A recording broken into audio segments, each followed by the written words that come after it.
Hi, this is Dave Nelson with Pratum. In case you missed my session at the TAI Tech Summit, I wanted to give you a quick recap of what we talked about.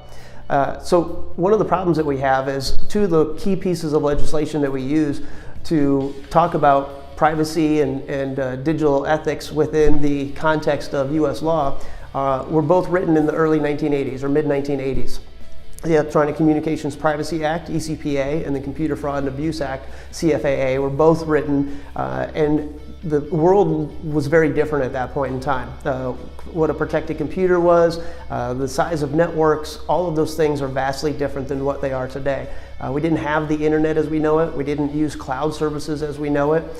So how we store data, how we use data really needs to be taken into account as we update these two pieces of legislation. With that, because there's a lot of ambiguity and confusion in what's legal or not, we need a much better idea of what's an ethical standard for data privacy and data usage today.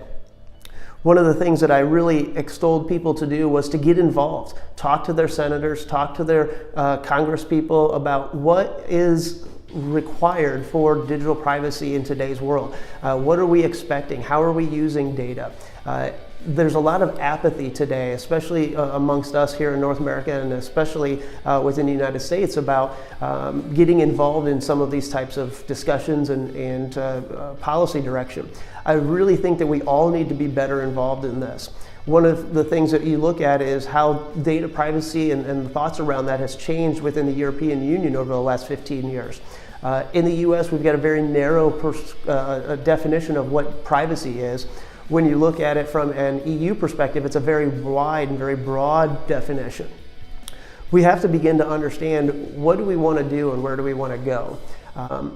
Many companies in the US might be required to comply with GDPR, the General Data Privacy Regulation from the EU, and might not even know it. So one of the problems that we've got is a lot of companies may have these requirements, don't understand what they have to comply with, don't understand why they have to comply with something that is a law in the in the European Union, but not here in the United States. So if you've got any questions about how the GDPR applies to you or your company, if you want to know how you can get involved in helping to set policy and legislative direction for privacy and digital ethics, please visit us at pratum.com and reach out to us. We'd be happy to help you.